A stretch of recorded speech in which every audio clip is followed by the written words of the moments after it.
오늘 하나님 주시는 말씀 같이 보겠습니다. 누가복음 10장 38절에서 42절까지 말씀입니다. 누가복음 10장 38절에서 42절 말씀까지 찾으셔서 우리 한 절씩 교독하신 후에 우리 강선호 목사님 나오셔서 말씀을 증거해 주시겠습니다. 제가 먼저 읽습니다. 그들이 길 갈 때에 예수께서 한 마을에 들어가심에 마르다라 이름하는 한 여자가 자기 집으로 영접하더라. 39절 그에게 마리아라 하는 동생이 있어 주의 발치에 앉아 그의 말씀을 듣더니 마르다는 준비하는 일이 많아 마음이 분주한지라. 예수께 나와 이르되 주여 내 동생이 나 혼자 일하게 두는 것을 생각하지 아니하시나이까. 그를 명하사 나를 도와주라 하소서. 주께서 대답하여 이르시되 마르다야 마르다야 너가 많은 일로 염려하고 근심하나 함께 읽습니다. 몇 가지만 하든지 혹은 한 가지만이라도 족하니라. 마리아는 이 좋은 편을 택하였으니 빼앗기지 아니하리라 하시니라. 아멘. 사랑하는 LA 사랑의 교회 성도님 여러분, 1년 가까운 코로나의 영향으로 얼마나 답답하시고 힘드십니까? 하지만 로마서 8장의 말씀처럼 누가 우리를 그리스도의 사랑에서 끊을 수 있겠습니까? 새롭게 맞이하신 2021년 새해 주님 안에서 복 많이 받으십시오. 몇 주 전 김 목사님께서 새뜻부엉의 말씀 선교 주시오 해서 그리운 LA 갈 수 있을까 기대했는데 영상만 보내주시오 해서 얼마나 아쉬웠는지 모르겠습니다. 작년 3월 LA를 떠날 때만 해도 LA가 이렇게 그리울 줄 몰랐습니다. LA 살 때는 늘 누렇게 뜬 캘리포니아 들판을 보며 사실 지겹기도 했습니다. 제가 부임한 서울 장로교회는 교회 문만 열면 교회 옆 숲으로 사슴이 자주 뛰어다닙니다. 지금은 사슴 뛰어다니는 푸른 숲이고 뭐고 누렇게 뜬 캘리포니아 땅이 그립습니다. 멀리 시집간 여자들이 친정을 그리워하는 이유가 이런 심정 아닐까 싶습니다. 코로나가 끝나면 캘리포니아에서 꼭 불러주실 줄 믿고 오늘은 영상으로 여러분과 은혜를 나누겠습니다. 우리 속담에 때리는 시어머니보다 말리는 시누이가 더 밉다는 말이 있습니다. 왜 이 속담이 나왔을까요? 겉으로 위하는 것처럼 보여도 속으로 미워하는 사람이 더 밉다, 이런 의미의 속담 아닐까 싶습니다. 오늘 본문에 등장하는 마르다가 만약 이 한국 속담을 알았으면 바쁜 자신을 도와주지 않는 동생 마리아보다 마리아를 칭찬하시는 예수님이 더 야속하지 않았을까 하는 생각이 듭니다. 여러분, 오늘 본문에서 예수님의 태도가 충분히 공감이 되십니까? 예수님 당신을 자신의 집으로 환대해서 지극한 정성으로 섬기려는 마르다는 책망하시고 같은 공간에서 일어나는 현실에 전혀 반응하지 않는 마리아를 칭찬하시는 주님이 마음 깊이 이해가 되지 않았습니다. 본문을 통해 2021년 새뜻부엉에 저와 여러분에게 주시는 메시지를 한번 묵상해 보기를 원합니다. 사랑하는 LA 사랑의 교회 성도님 여러분, 혹시 읽은 본문의 주인공이 누구라고 생각되십니까? 마르다일까요? 아니면 마리아일까요? 여러분, 본문을 잘 읽어보시면 주인공은 당연히 마르다입니다. 오늘 본문은 마리아가 아니라 마르다가 예수님을 자기 집으로 영접했다는 상황 설명으로 시작되고 있습니다. 누가는 본문 묘사에서 마르다의 주도권을 분명하게 인식하면서 글을 쓰고 있습니다. 예수님을 자신의 집으로 환대한 자이며 지극정성으로 예수님의 식사를 준비한 마르다를 칭찬까지는 아니더라도 책망에 가까운 말씀을 하시는 예수님, 너무 야박하시지 않나 하는 생각이 듭니다. 본문의 상황을 파악할수록 마르다의 심정이 많은 부분 이해가 됩니다. 본문 첫 절인 누가복음 10장 38절을 다시 한번 읽어보실까요? 그들이 길 갈 때에 예수께서 한 마을에 들어가심에 마르다라 이름하는 한 여자가 자기 집으로 영접하더라. 여기에 표현된 그들이 길 갈 때에 이 그들은 한 몇 명쯤 될까요? 예수님과 12제자는 분명히 포함됐을 것이기 때문에 최소 13명 이상은 되었을 것 같습니다. 주인을 빼고도 손님만 최소 13명 이상이 되는 음식 준비와 자리 정리를 하려면 얼마나 바빴겠습니까? 더구나 누가복음 10장 1절을 읽어보면 예수님께서 12제자만이 아니라 70인의 제자를 각 동네로 보내시는 내용이 들어 있습니다. 그러니까 마르다가 식사 준비를 하고 있는 인원은 적게 잡으면 13명, 많게 잡으면 70명이 넘는 인원을 준비했을 수 있다는 말입니다. 이렇게 정신없이 바쁜데 자매 마리아는 지금 뭘 하고 있습니까? 39절 한번 읽어보시겠습니다. 그에게 마리아라는 동생이 있어 주의 발치에 앉아 그의 말씀을 듣더니, 눈치가 없어도 너무 없는 것처럼 느껴지지 않습니까? 함께 생활하면서 이런 사람이 있으면 참 쉽지 않습니다. 누구는 예수님 말씀을 안 듣고 싶어서 혼자 이렇게 바쁜 것입니까? 사랑하는 LA 사랑의 성도님 여러분, 문학에서 3인칭 관찰자 시점, 전지적 작가 시점 이런 말 들어보셨죠? 오늘 본문의 첫 두 절인 38절과 39절은 3인칭 관찰자 시점으로 묘사하고 있고요. 40절이 되면서 이 글을 쓰는 누가는 전지적 작가 시점으로 글을 쓰고 있습니다. 그러니까 드라마라고 생각하면 38절과 39절은 카메라가 여러 곳을 이렇게 돌아가고 있는 것이고요. 40절이 되면 카메라가 마르다에게 클로즈업 되는 것을 알 수 있습니다. 사랑하는 성도님 여러분, 예수님이 인간적인 것, 상식적인 것 무시하시는 분으로 오해하시면 곤란합니다. 예수님은 손님 환대와 음식 준비로 수고하는 마르다의 수고를 분명하게 귀하게 보셨을 거라고 생각되어집니다. 마르다의 이 귀한 섬김에도 불구하고 누가는 카메라를 지금 마르다의 무엇에 포커싱하고 있습니까? 여러분, 40절, 42절에서 마르다와 관련된 동사에 주목하면서 한 절 한 절 좀 볼 필요가 있는데요. 먼저 40절을 한번 보겠습니다. 마르다는 준비하는 일이 많아 마음이 분주한지라. 마르다의 마음이 어떻다고요? 분주한지라.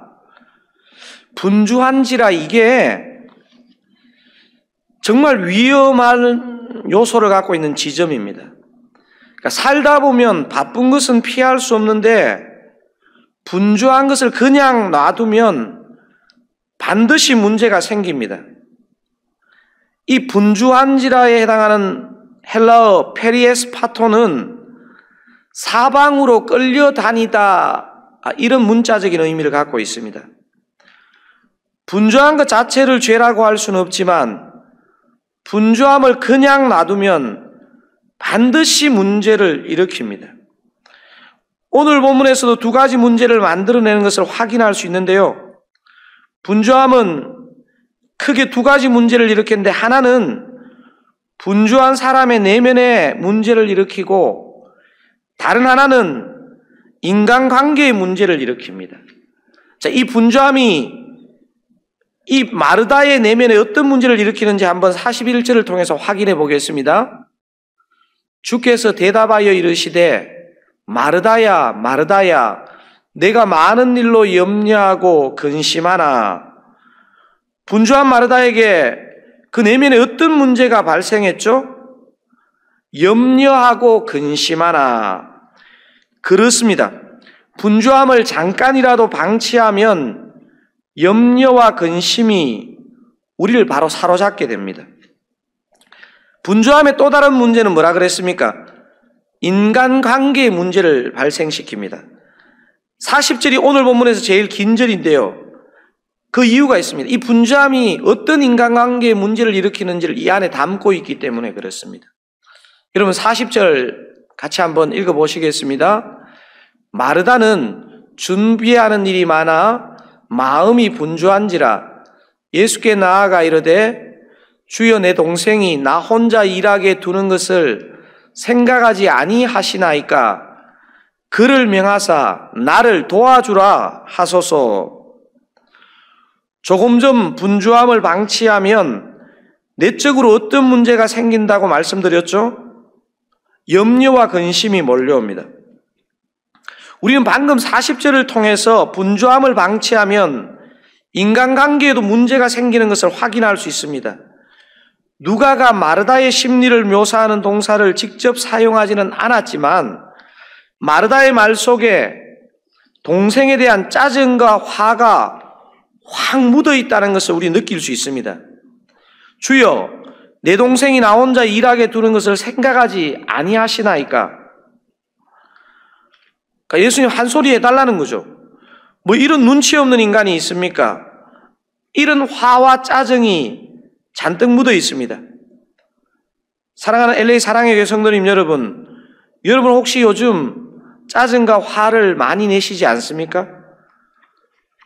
성도님들을 관찰해 보면 갱년기가 심하게 오셨거나 몸이 많이 아프셔서 부리는 짜증은 가족들이나 주변 사람들이 가능하면 이해해 주셔야 합니다. 그건 그 사람이 그렇게 하고 싶어서 그러는 게 아니라 몸의 호르몬 변화가 짜증이 일어나게 한 것입니다. 요건 가족들이나 주변 사람들이 적당히 피해 주시거나 이해해 주시거나 긍휼히 여길 문제입니다. 하지만 자신이 책임져야 하는 짜증과 화가 있습니다. 분주함을 방치해서 생긴 짜증과 화는 자신이 책임져야 합니다.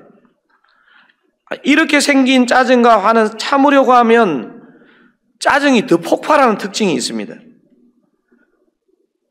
이 짜증과 화를 어떻게 다스려야 하죠? 분주함의 문제를 갖고 하나님 앞으로 나가야 됩니다.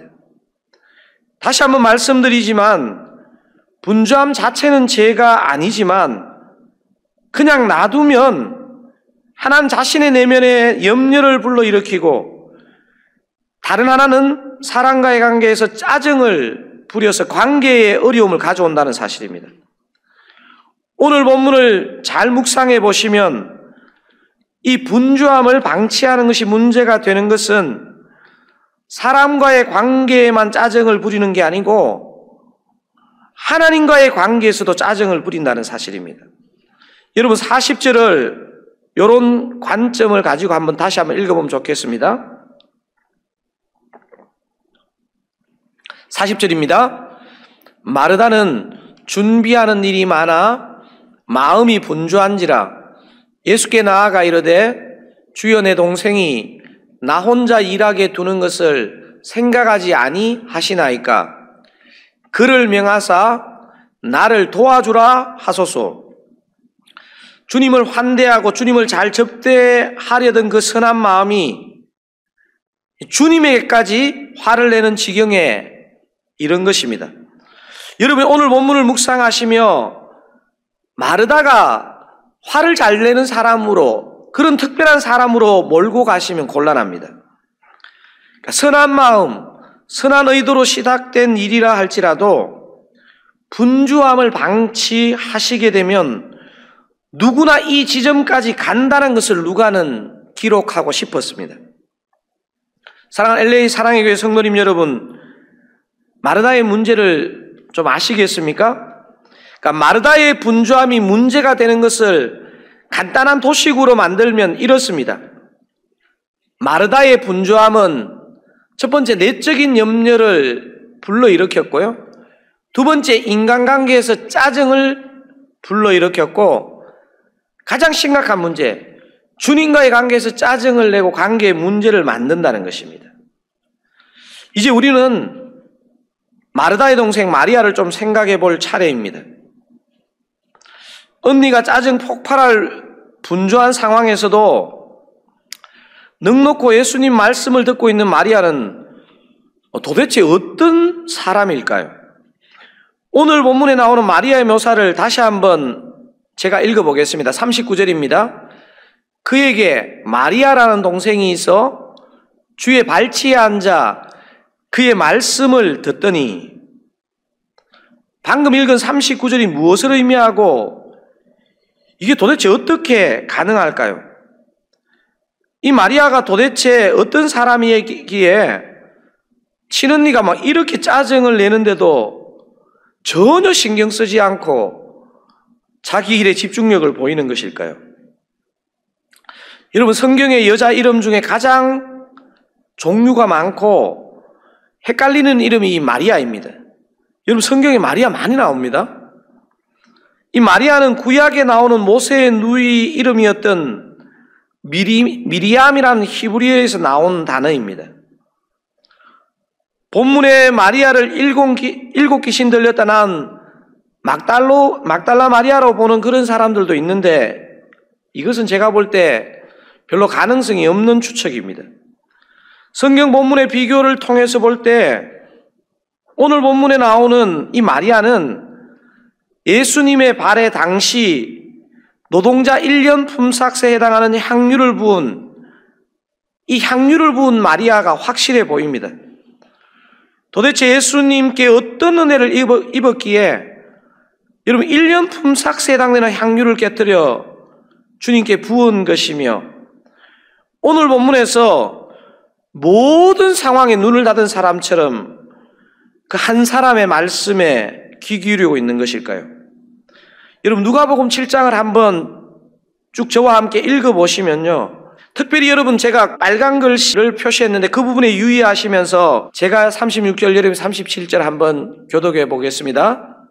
한 바리새인이 예수께 자기와 함께 잡수시기를 청하니 이에 바리새인의 집에 들어가 앉으셨을 때에 그 동네에 죄를 지은 한 여자가 있어 예수께서 바리새인의 집에 앉아 계심을 알고 향유 담은 옥합을 가지고 와서 예수의 뒤로 그 발 곁에 서서 울며 눈물로 그 발을 적시고 자기 머리털로 닦고 그 발에 입 맞추고 향유를 부으니, 예수를 청한 바리새인이 그것을 보고 마음에 이르되 이 사람이 만일 선지자라면 자기를 만지는 이 여자가 누구며 어떠한 자 곧 죄인인 줄 알았으리라 하거늘, 예수께서 대답하여 이르시되 시몬아 내가 내게 이를 말이 있다 하시니 그가 이르되 선생님 말씀하소서. 이르시되 빚주는 사람에게 빚진 자가 둘이 있어 하나는 500데나리온을 졌고 하나는 50데나리온을 졌는데 갚을 것이 없으므로 둘 다 탕감하여 주었으니 둘 중에 누가 그를 더 사랑하겠느냐?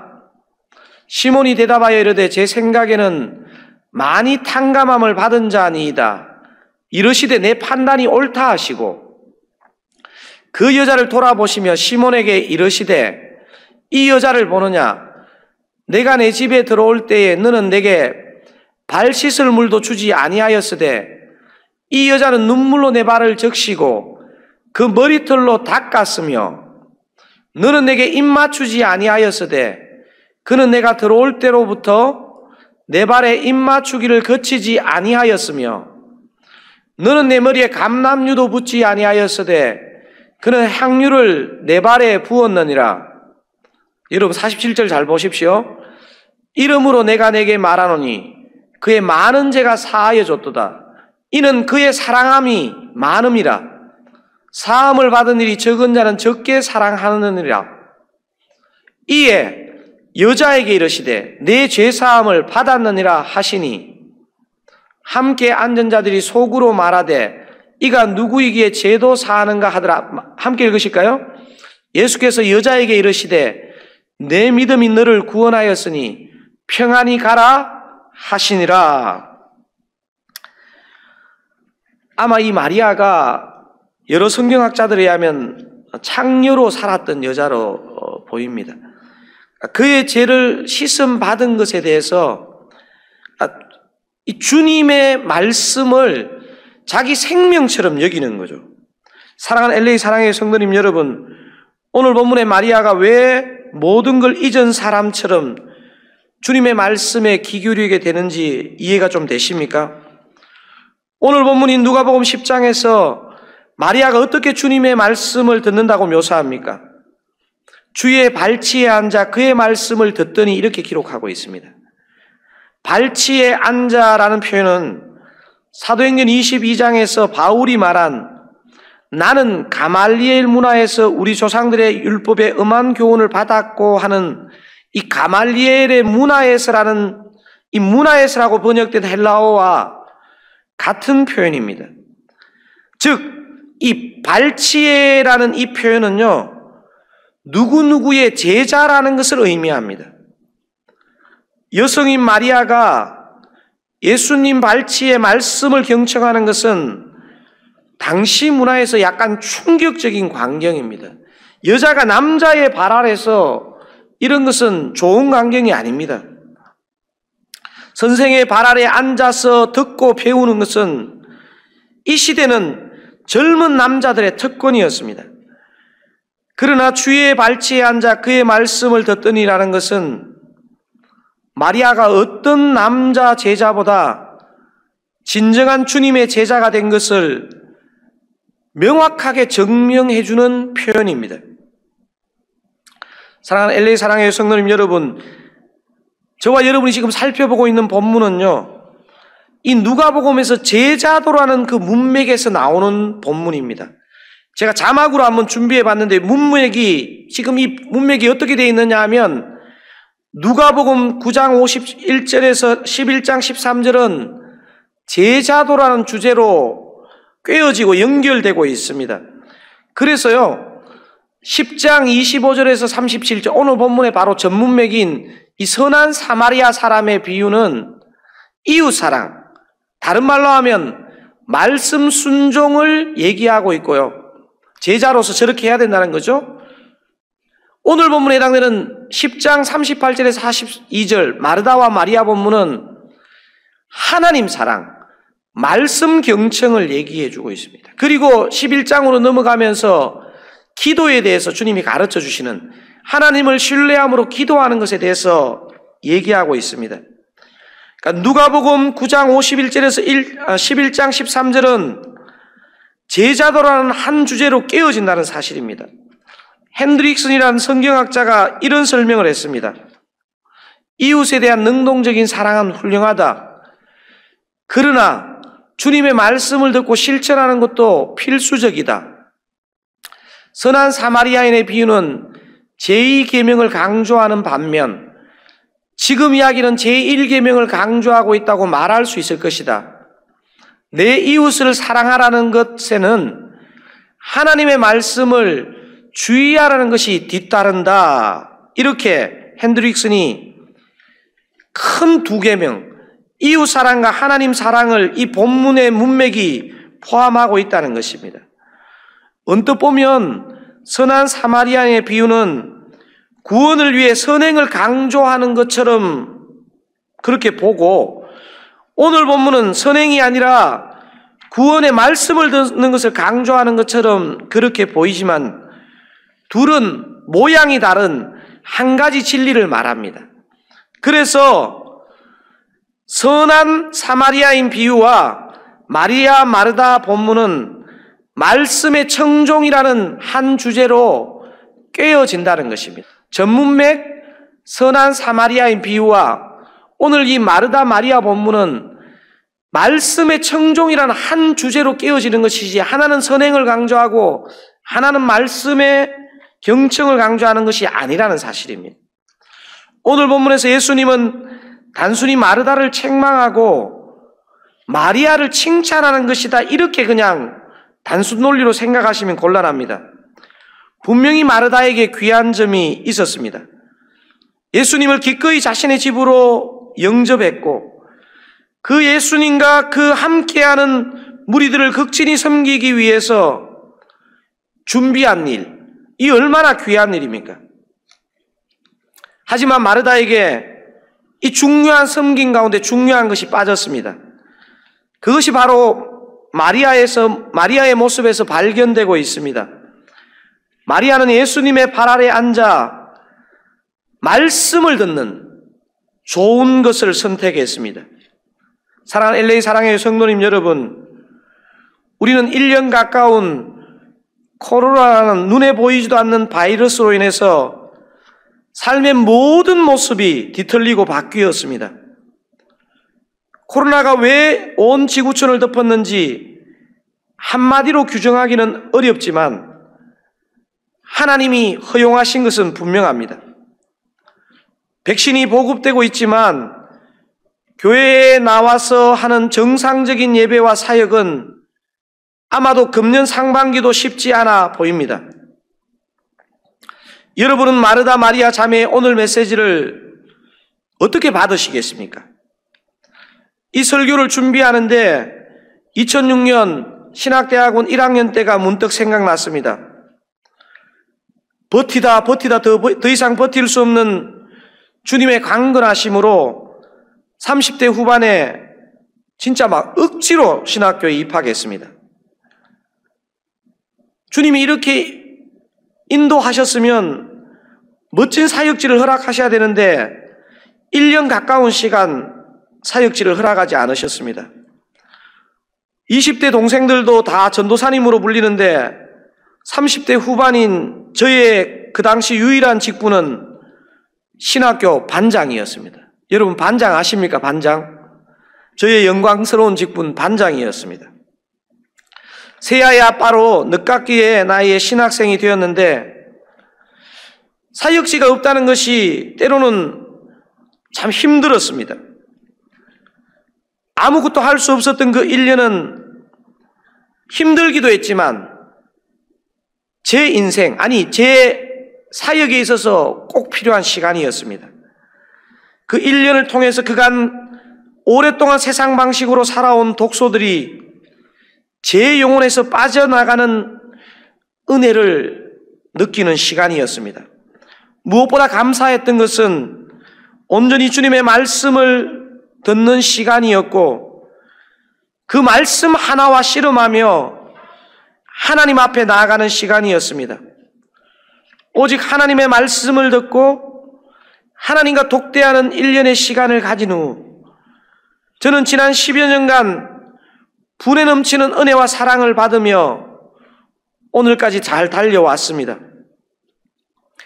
LA 사랑의 교회를 떠나 서울 장로교회 담임 목사로 부임했지만 부임 첫 주만 오프라인 예배를 드리고 지금까지 전 성도님들이 모여서 드리는 예배는 여전히 어려운 상황이고 힘든 상황입니다. 우리 LA 사랑의 교회 성도님들도 마찬가지 아닙니까?